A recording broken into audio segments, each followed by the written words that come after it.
Hello believe learning institute family, कैसे हैं आप सब। होप सो आप सब बढ़िया हैं। हम लोग कर रहे हैं 12th का रिवीजन ओसीएम सब्जेक्ट। ठीक है, हमने स्टार्ट किया सबसे पहले चैप्टर 3 एंटरप्रेन्योरशिप डेवलपमेंट। ये चैप्टर बोर्ड एग्जाम में 5 मार्क के लिए आता है कंपलसरी, विथ ऑप्शन 7 मार्क्स के लिए आता है। इस चैप्टर्स में हमने कौन कौन से टॉपिक कवर कर लिए हैं, मैंने आपको फर्स्ट लेक्चर में बताया था। ये चैप्टर में characteristics and functions core topic है। Characteristics of entrepreneur, functions of entrepreneur, qualities of entrepreneur और इनका कंपैरिजन चार्ट, ये चारों टॉपिक्स मैं आपको पढ़ा चुकी हूँ। ठीक है, अब मैं आज आपको, जैसे मैंने आपको बताया था, इस चैप्टर में से आता क्वेश्चन क्या है, डायरेक्ट क्वेश्चन आता है explain the function, explain the qualities, 5 mark का। या तो पूछता है justify the following. Justify the following मतलब थोड़ा क्वेश्चन बना के पूछेगा, आंसर वो ही जाएगा, क्वालिटीज, फंक्शंस एंड ऑल। तो आज हम क्या पढ़ने वाले हैं, तो देखिए आज मैं आपको क्या पढ़ाने वाली हूँ। अब जस्टिफाई द फॉलोइंग तो क्वेश्चंस में कवर हो गया, बाकी मैं आपको बता दूंगी उसको लिखते कैसे हैं। नेक्स्ट इस चैप्टर से पूछता क्या है, हर चैप्टर में से फिक्स होता है बेटा कि क्या पूछेगा। इस चैप्टर में से पूछता है शॉर्ट आंसर और एक्सप्लेन द कंसेप्ट। मैंने शॉर्ट आंसर्स के टॉपिक पढ़ा दिया आपको। अब एक्सप्लेन द कंसेप्ट में ये छोटे छोटे कंसेप्ट है जो 2-2 मार्क के लिए पूछता है। Entrepreneurship development program, agro tourism, startup India, stand up India, entrepreneur, entrepreneur. ठीक है, तो मैं एक एक करके आपको एक्सप्लेन करती हूँ कि क्या होते हैं ये कंसेप्ट्स। अब सबसे पहला टॉपिक एंटरप्रेन्योरशिप डेवलपमेंट प्रोग्राम क्या होता है। कुछ नहीं, एक एंटरप्रेन्योर को तैयार करने के लिए जो तैयारी की जाती है उसको बोला जाता है एंटरप्रेन्योरशिप डेवलपमेंट प्रोग्राम। मैं फॉर्मली आपको पढ़ के समझाती हूँ। Entrepreneurship development program, entrepreneurship is a process. बात समझिए, एंटरप्रेन्योर यानी बिजनेसमैन, एंटरप्रेन्योरशिप जो आपके चैप्टर का नाम है एंटरप्रेन्योरशिप डेवलपमेंट, एंटरप्रेन्योरशिप यानी प्रोसेस। तो लिखा है entrepreneurship is a process of setting up new business organization. एक बिजनेस को चालू करने के लिए जितना सारा प्रोसेस सर्कस किया जाता है उसको बोला जाता है entrepreneurship. It is a process where in a person decide to build a career. जिसने सोचा कि मुझे बिजनेसमैन बनना है, मुझे करियर इसमें ही बनाना है, तो उस प्रोसेस में जो वो अपने नए मार्केट ढूंढता है, दुकान की तैयारी करता है, क्या बिजनेस करना है, ये सारी चीजों को क्या बोला जाता है, एंटरप्रेन्योरशिप डेवलपमेंट। एकदम आसान लेमन लैंग्वेज में इसका मतलब ये होता है। ठीक है, अब कुछ लोग तो खुद से बिजनेस चालू करते हैं। अब ये जो कंसेप्ट आया एंटरप्रेन्योरशिप डेवलपमेंट प्रोग्राम, ये गवर्नमेंट का इनिशिएटिव है। गवर्नमेंट का इनिशिएटिव है मतलब गवर्नमेंट ने एक इनिशिएटिव लिया जिसको नाम दिया एंटरप्रेन्योरशिप डेवलपमेंट प्रोग्राम, जिसमें नए नए एंटरप्रेन्योर्स को, मतलब लोगों को एनकरेज किया गया कि आप खुद से बिजनेस चालू कीजिए। उसके लिए आपको फंड्स लगेंगे तो गवर्नमेंट लोन देगी। जैसे आपको कुछ आता नहीं है तो ट्रेनिंग देना, आइडियाज देना, इन सबके लिए प्रॉपर अरेंजमेंट किया गया गवर्नमेंट के द्वारा। उसको नाम दिया गया entrepreneurship development program. The program of entrepreneurship can be done. कैसे करते हैं, ये ट्रेनिंग दी जाती है और एंटरप्रेन्योरशिप डेवलपमेंट प्रोग्राम होता है। EDP is defined as program designed to help a person in strengthening his entrepreneurship motive and acquiring skill and capability. एक प्रोग्राम है जिसके अंदर आपको ट्रेनिंग दी जाएगी, बकायदा तैयार किया जाएगा कि आप एक अच्छे एंटरप्रेन्योर बन पाए। तो इस प्रोसेस को बोला गया एंटरप्रेन्योरशिप। अब इसको करते कैसे हैं, ईडीपी प्रोग्राम थ्रू विच, ये ईडीपी प्रोग्राम जगह जगह ऑर्गेनाइज कराया जाता है, शहरों में, टाउन में, विलेजेस में, जहां पे क्या किया जाता है, लोगों को आइडेंटिफाई किया जाता है, ऐसे लोग जिनमें स्पार्क है कि वो कर पाएंगे अगर उनको थोड़ा बूस्ट करे। तो पीपल विद एंटरप्रेन्योर ट्रेट्स यानी क्वालिटीज को आइडेंटिफाई किया जाता है। दे आर मोटिवेटेड, फिर अगर समझा जाता है कि आप कैपेबल है तो आपको मोटिवेट किया जाता है कि आप करिए ना बिजनेस, हम आपकी हेल्प करेंगे। क्योंकि सबसे बड़ा क्वेश्चन आता है, हम बिजनेसमैन तो बनने को तैयार है सर, पर जॉब कर रहे हैं क्योंकि हमारे पास पैसा नहीं है। तो फिर वो जो भी लोग होते हैं जो ट्रेनिंग देते हैं वो समझाते हैं कि गवर्नमेंट की स्कीम है, आपको वहां से लोन मिल जाएगा, गवर्नमेंट के बहुत सारे टैक्स फ्री एरियाज है जहां पे आप सेटअप कर सकते हैं ऑल। उनको ट्रेन किया जाता है प्रॉपर मैनेजिंग यूनिट में और उनको गाइड किया जाता है, जो जो उनके सवाल होते हैं, जो जो उनको जरूरी होता है, वो सब चीजों की स्किल एंड ट्रेनिंग उनको दी जाती है। ठीक है, ईडीपी सबसे पहले कब आया था, 1970 से 70 में, टिल डेट वो चला। तो सिंपल सा कंसेप्ट है, ये ऐसा प्रोग्राम है ईडीपी जिसमें क्या किया जाता है, एंटरप्रेन्योर इमर्जिंग जो बन सकते हैं उनको मोटिवेशन दी जाती है, ट्रेनिंग दी जाती है, आइडियाज दिए जाते हैं, स्किल्स के लिए उनको तैयार किया जाता है। तो ये होता है एंटरप्रेन्योरशिप डेवलपमेंट प्रोग्राम। आता है 2 मार्क का, ठीक है। एक्सप्लेन द कंसेप्ट में आसान है, एक बार आप रीड भी कर लेंगे, लर्न नहीं कीजिए, रीड भी कर लिए ना ये कंसेप्ट 2-2 मार्क वाले, तो आप अपने लाइन्स में 4 सेंटेंस 5 सेंटेंस लिखेंगे तो मार्क्स मिल जाते हैं। ओके, अभी नेक्स्ट कंसेप्ट पे आते हैं। अब नेक्स्ट कंसेप्ट है एग्रो टूरिज्म। आसान भाषा में समझाती हूँ। हम शहर वाले जब विलेजेस में घूमने जाते हैं, वहां की चीजों को देखते हैं, उनका विलेज वाला तरीका एक्सप्लोर करते हैं। हम बोलते हैं हम शांति के लिए जा रहे हैं, हिल स्टेशन, विलेजेस में, छोटे छोटे गांव में, फिर वहां पे खेतों में घूमना, फिर वहां पे वो जो चीजें करते हैं, वो चूल्हे पे रोटी बनाना, वो मधुमक्खी के छत्ते से हनी निकालना, ये सब चीजें सिखाते हैं। वो स्केयर क्रो एंड ऑल बनाना जो खेत में लगाया जाता है चिड़ियाओं को डराने के लिए। तो इन शॉर्ट जब शहर वाले जाके गांव में पैसा खर्चा करते हैं, उन लोगों को पे करते हैं, उनसे जो उनकी इनकम होती है उसको एग्रो टूरिज्म बोला गया है। ये एक बिजनेस बनाया गया है। क्यों बिजनेस बनाया गया है? ताकि विलेजर्स की क्या हो, कमाई हो। तो ये सिंपल सा कंसेप्ट है। आप और मैं जब शहर से दूर गांव में जाके उनके जैसा लिविंग है उसमें जाते हैं, रहते हैं, वो छोटा सा फार्म हाउस बना रहेगा, फिर वहां पे वैसी एक्टिविटीज करेंगे, बिल्कुल विलेजर टाइप लाइफ जिएंगे, उसको। तो एग्रो टूरिज्म को ऑफिशियल लैंग्वेज में पढ़ती हूँ मैं, जो आपकी बुक में दिया हुआ है।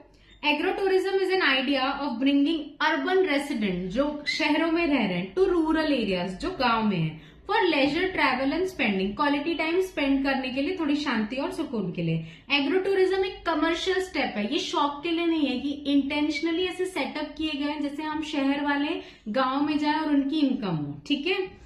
At working farm, ranch और agriculture plant conducted for enjoyment of visitors, ऐसी एक्टिविटीज कराते हैं जहां पे हमको जाके मजा आए।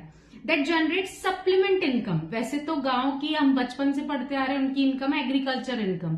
बाकी पॉटरी एंड ऑल, मटके वटके बनाना, मिट्टी के बर्तन बनाना, इसके अलावा आज के टाइम में गुजारा नहीं होता ना, तो ये एडिशनल इनकम जनरेट करने के लिए एग्रो टूरिज्म लाया गया। एग्रो टूरिज्म एक्टिविटी इंक्लूड, क्या क्या करते हैं हम एग्रो टूरिज्म, मतलब गांव में जाके हम जो चीजें करेंगे वो सब उसमें आ जाएगा। क्या क्या करेंगे, जैसे खेतों में जाके झाड़ों से फल फ्रूट तोड़ना, ठीक है। तो लिखा हुआ है पिकिंग फ्रूट, टेंडिंग बीज, छत्ते में से मैम ऐसे हमको खतरों के खिलाड़ी बनाएंगे क्या, मधुमक्खी के छत्ते में हाथ लगाएंगे तो हमको काटने नहीं मिले, ऐसा नहीं होता। वो छत्ता निकाल के लाते हैं और रखा रहता है, सेफली आपको वो चीज करवाते हैं, ठीक है। मिल्किंग काव, काव का दूध निकालना, एंड अदर एजुकेशनल पर्सन, जो भी आपको उस एरिया के बारे में नॉलेज हो, भाई खेत होता है, ऐसे बीज डाला जाता है, ऐसे ट्रैक्टर चलाया जाता है, इस सीजन में ये क्रॉप्स डाले जाते हैं, एंड सो ऑन। जैसे हम टूरिस्ट प्लेस पे कैसे जाते हैं, ताजमहल जाओगे तो वहां के बारे में बताएंगे, वैष्णो देवी जाओगे तो वहां की चीजों के बारे में बताएंगे। तो सिंपल गांव में जाओगे तो वहां की चीजों के बारे में आपको नॉलेज दिया जाएगा। In short agro tourism offer tourist chance. तो एग्रो टूरिज्म कुछ नहीं, चांस है टू रिकनेक्ट विथ विलेजेस। हम शहरों में बहुत दौड़ते भागते हैं, तो विलेज में जाके हमको सुकून मिलता है क्योंकि वहां की लाइफ एज कंपैरेटिवली स्लो होती है, ठीक है। ठीक है, तो ये सिंपल सा था एग्रो टूरिज्म। नेक्स्ट कंसेप्ट है स्टार्टअप। स्टार्टअप, ये आपने शायद नाम सुना हो, बहुत बूस्ट मिला था इसको। A startup is defined as an entity having its headquarter in India. Startup मतलब एक ऐसा बिजनेस एंटरप्राइज जिसका मेन हेड ऑफिस इंडिया में, which is open less than 10 years ago। 10 साल से कम हुआ है आपके बिजनेस को चालू हुए, और आपका एनुअल टर्नओवर यानी सेल 100 करोड़ से कम है। तो startup India initiative of government of India, government of India ने एक इनिशिएटिव लिया है जिसको नाम दिया startup India. It was launched, ये कब लॉन्च हुआ? 2016। ये ऑब्जेक्टिव्स में आता है। It aims at building ecosystem which will nurture startup in India. ये स्कीम इसलिए चालू हुई ताकि ज्यादा से ज्यादा स्टार्टअप लो, क्योंकि हमारे लिए बोला जाता है कि यहाँ पढ़े लिखे हैं बट जॉब नहीं है, जॉबलेस घूम रहे हो, तो हर कोई जॉब के लिए वेट करेगा। इट्स बेटर आप ऐसे बनो कि आप लोगों को जॉब दो। तो startup India initiative, so that suitable economic growth, जितने स्टार्टअप होते हैं उतना इकोनॉमी को ग्रोथ मिलता है। तो स्टार्टअप इंडिया इसलिए बोला गया है ताकि इकोनॉमी को ग्रोथ मिले और लार्ज स्केल एम्प्लॉयमेंट जनरेट हो, क्योंकि जितने ज्यादा स्टार्टअप्स होंगे गिरी हालत में 2 को तो काम देंगे, और जितने बड़े होते जाएंगे उतने ज्यादा लोगों को उससे काम मिलेगा। One of the objective of Indian government is to make India a nation of job creator rather than job seeker. इस इनिशिएटिव का यही मोटिव था कि इंडिया जॉब ढूंढने वाला नहीं बने, इंडिया जॉब देने वाला बने, इसलिए स्टार्टअप इंडिया इनिशिएटिव लिया गया है, ठीक है। तो स्टार्टअप इंडिया सिंपल है, गवर्नमेंट ऑफ इंडिया का एक इनिशिएटिव है जिसमें लोगों को मोटिवेट किया जाता है कि आप बिजनेसेस खोलिए ताकि इकोनॉमी को ग्रोथ मिले, उतने ज्यादा मैन्युफैक्चरिंग हमारे यहाँ हो, हमको इम्पोर्ट नहीं करना पड़े, और सेकेंडरी कि हमको यहाँ पे लोगों को जॉब देने का मौका मिले। तो सिंपल है स्टार्टअप इंडिया स्कीम। छोटे छोटे कंसेप्ट है, इजी से हो जाएंगे, ठीक है। 2-2 मार्क के लिए बोनस है। नेक्स्ट कंसेप्ट है स्टैंड अप। कंफ्यूज नहीं होना, स्टार्टअप अलग है, स्टैंड अप अलग है। स्टार्टअप तो समझ गया, गवर्नमेंट ऑफ इंडिया ने लोगों को बिजनेस चालू करने बोला। स्टैंड अप इंडिया क्या है? Stand up India scheme is for financing SC, ST and और वुमेन एंटरप्रेन्योर। सिंपल सी भाषा में SC, ST और वुमेन एंटरप्रेन्योर्स के लिए स्पेशली अलग से थोड़ी स्कीम बनाएंगे जिसमें बोला स्टैंड अप। उसमें आप लोगों को वही बात होगी, फिर आप लोगों को सपोर्ट किया जाएगा, मोटिवेट किया जाएगा। तो objective of stand up India scheme is to facilitate bank loan. जितने भी SC, ST या वुमेन एंटरप्रेन्योर बनने के लिए रेडी है उनको 10 लाख से लेकर 1 करोड़ का लोन दिया जाएगा। और ये कंपलसरी किया गया है हर गवर्नमेंट बैंक को to at least give 1 loan to schedule caste, schedule tribe और एटलीस्ट 1 वुमन बोरोवर। तो इससे क्या हो जाएगा, हर बैंक को अपना टारगेट पूरा करना है, तो वो तो ढूंढ ढूंढ के ऐसे एंटरप्रेन्योर लाएंगे जिनको लोन मिलेगा, और इससे इन लोगों को बूस्ट मिलेगी कि इनको लोन इजीली मिल जाएगा। अब मतलब स्टैंड अप इंडिया में SC, ST को मिलेगा और वुमन एंटरप्रेन्योर को, ये तो ठीक है, बट क्या बिजनेस करना चाहिए? कुछ भी बिजनेस करेंगे लोग, एनीथिंग, मैन्युफैक्चरिंग करें, सर्विस सेक्टर में रहे या ट्रेडिंग सेक्टर में, आप किसी भी टाइप का बिजनेस करें, अगर आप SC, ST या वुमेन एंटरप्रेन्योर है तो गवर्नमेंट आपको लोन देगी। ये स्कीम के थ्रू, बैंक के थ्रू। कितना लोन मिलेगा? 10 लाख से लेकर 1 करोड़ तक का लोन मिलेगा, ठीक है। अगर सपोज आप कंपनी बना के काम कर रहे हैं, तो अभी जैसे मैं वुमन हूं, तो मैं तो वुमन हूं कंपनी में, बाकी मेल मेंबर है, तो फिर लोन मिलेगा क्या मैम? मिलेगा। अगर वुमन SC, ST मेंबर का शेयर होल्डिंग 51% से ज्यादा है उस कंपनी में, तो कंपनी को भी लोन मिलेगा। अकेले अकेले जा रहे हैं तो बात ही खत्म। SC वाला जा रहा है, ST वाला जा रहा है, वुमन एंटरप्रेन्योर अकेले अकेले बिजनेस स्टार्ट करे तो आसानी से मिल जाएगा, बट कंपनी बना के कर रहे हैं तो आपकी होल्डिंग 51% होना चाहिए। तो इजी सा कंसेप्ट था। स्टैंड अप इंडिया स्कीम मतलब स्टैंड अप इंडिया स्कीम में SC, ST वुमेन एंटरप्रेन्योर को लोन दिया जाएगा 10 लाख से लेकर 1 करोड़ तक का, ठीक है। इंडिया में ही बिजनेस करना है एंड सो ऑन, ये सब परमिटेशन कॉम्बिनेशन। अब लास्ट कंसेप्ट इंट्राप्रेन्योर। इंट्राप्रेन्योर बहुत अच्छा कंसेप्ट है, आसान भाषा में पहले समझ लीजिए। इंट्राप्रेन्योर मतलब मैं एम्प्लॉय हूं किसी कंपनी की, बट मेरे पास आइडिया है, बिजनेस आइडिया है, बट मुझे डर है। पहली बात तो मेरे पास कैपिटल नहीं है, और दूसरी चीज मुझे डर है कि मैं जॉब छोड़ के जाऊं और बिजनेस चालू करूं, नहीं चला तो बिजनेस भी गया, जॉब भी गया। तो एक बीच का रास्ता चुना गया जिसको नाम दिया गया इंट्राप्रेन्योर। इंट्राप्रेन्योर में क्या होता है, मैं अपना आइडिया लेकर किसके पास जाती हूँ? पैसा कौन लगाता है मेरे आइडिया पे? मेरी ही कंपनी जिसमें मैं जॉब कर रही हूँ। मुझे सैलरी तो मिलती रहेगी, प्लस मेरे आइडिया से जो बिजनेस चलेगा उससे जो प्रॉफिट होगा उसका कुछ परसेंटेज भी मुझे मिलेगा। तो दोनों हाथ अच्छा, यहां से भी आ रहा वहां से भी आ रहा, ठीक है। तो इंट्राप्रेन्योर मतलब क्या होता है, वो ऑफिशियल लैंग्वेज में समझाती हूँ। An intrapreneur is an employee. Intrapreneur मतलब एम्प्लॉय। एंटरप्रेन्योर पूरे चैप्टर में पढ़ा, वो बिजनेसमैन होता है। इंट्राप्रेन्योर एक एम्प्लॉय है who has the authority and support of his company employer. मेरे को मेरे मालक का, मेरे एम्प्लॉयर का सपोर्ट है to implement his own initiative and creative ideas. मेरे दिमाग में क्रिएटिव आइडियाज है, बट मैं ऑलरेडी कंपनी में जॉब कर रही हूँ, तो मैं अपना आइडिया, अपना प्लान, अपना प्रोजेक्ट किसके पास लेके जाती हूँ? अपने बॉस के पास। हिज आइडिया और प्रोडक्ट मे और may not earn immediate revenue. होता है ना, मेरा आइडिया है, उसमें पैसा लगा दिए, बिजनेस चालू है, बट फिलहाल में नहीं चल रहा है। शुरू में बहुत सारे बिजनेस की हिस्ट्री है जो शुरू में नहीं चले, लेटर ऑन चले। अगर नहीं चल रहा है तो मेरी सैलरी में से पैसा नहीं कटेगा, बट चल रहा है उसमें तो जो प्रॉफिट कमाया जा रहा है उसका शेयर मुझे मिलेगा। तो ये मेरे लिए बहुत अच्छी चीज है कि मेरी आइडियाज को भी बूस्ट मिल रहा है, मेरा नॉलेज भी बढ़ रहा है, प्लस मेरी सैलरी भी मुझे मिल रही है, ठीक है। तो इसमें दिया गया है so the difference between intrapreneur and entrepreneur. तो क्या डिफरेंस है इंट्राप्रेन्योर और एंटरप्रेन्योर में? इंट्राप्रेन्योर एम्प्लॉय होता है, एंटरप्रेन्योर बॉस होता है, बिजनेसमैन होता है। The latter take financial risk while entrepreneur does not have to invest in an capital. Intrapreneur को रिस्क नहीं लेनी होती है, ना उसका पैसा लगा होता है, ना उसको लॉस की टेंशन होती है। उसने सिर्फ अपना आइडिया दिया है, प्लस वो अपना काम कर रहा है, उसको सैलरी मिलेगी, उसका आइडिया चला, पैसा जनरेट हुआ तो उसको प्रॉफिट मिलेगा। The other side entrepreneur business में पैसा लगाता है, चला तो उसको प्रॉफिट होगा, नहीं तो वो खाली हाथ रहेगा। एंटरप्रेन्योर पूरी रिस्क लेता है, पैसा भी उसका, रिस्क भी उसकी। इंट्राप्रेन्योर ना रिस्क लेता है ना पैसा उसका होता है, वो सिर्फ अपना दिमाग लगा रहा है, सिर्फ अपना आइडिया शेयर कर रहा है, ठीक है।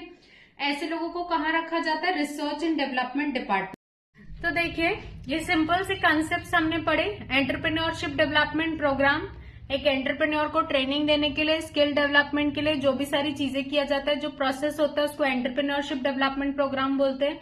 एग्रो टूरिज्म मतलब शहर वाले लोग जब गांव में जाते हैं, वहां जाके जो भी चीजें करते हैं, एक्टिविटीज करते हैं, उसके लिए पैसा पे करते हैं, उससे गांव वालों की इनकम होती है, उसको एग्रो टूरिज्म बोलते हैं। स्टार्टअप इंडिया एक इनिशिएटिव है जिसमें लोगों को बूस्ट किया जाता है कि आप एंटरप्रेन्योर बनिए, रेदर देन जॉब ढूंढना, इससे बेटर आप बिजनेसमैन बनिए ताकि लोगों को जॉब दे।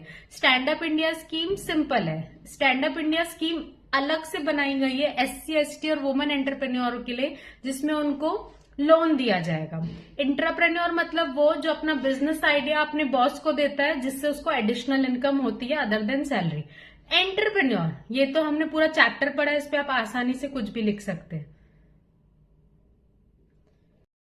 तो ऑफिशियली मैंने आपको ये चैप्टर कंप्लीट कराया, एंटरप्रेन्योरशिप डेवलपमेंट प्रोग्राम। अब इसमें सवाल आएगा कि जैसे क्वेश्चन जो पूछे जाता है, explain the term and concept, तो मैंने समझाया, 2 मार्क के लिए पूछेगा। आप इसमें 4-5 सेंटेंस उस कंसेप्ट के बारे में लिख दीजिए, ठीक है।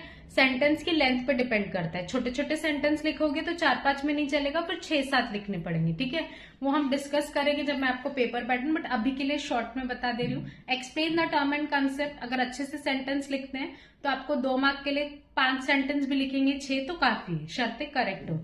नेक्स्ट इसमें से पूछता है question answer, direct short answer पूछता है। पेपर में 5 मार्क के क्वेश्चन आते हैं, 4 मार्क के क्वेश्चन आते हैं, तो उसमें डायरेक्ट आपको पूछेगा explain the functions, explain the qualities, तो डायरेक्ट लिखेंगे। अब आखिरी चीज बची जस्टिफाई द फॉलोइंग।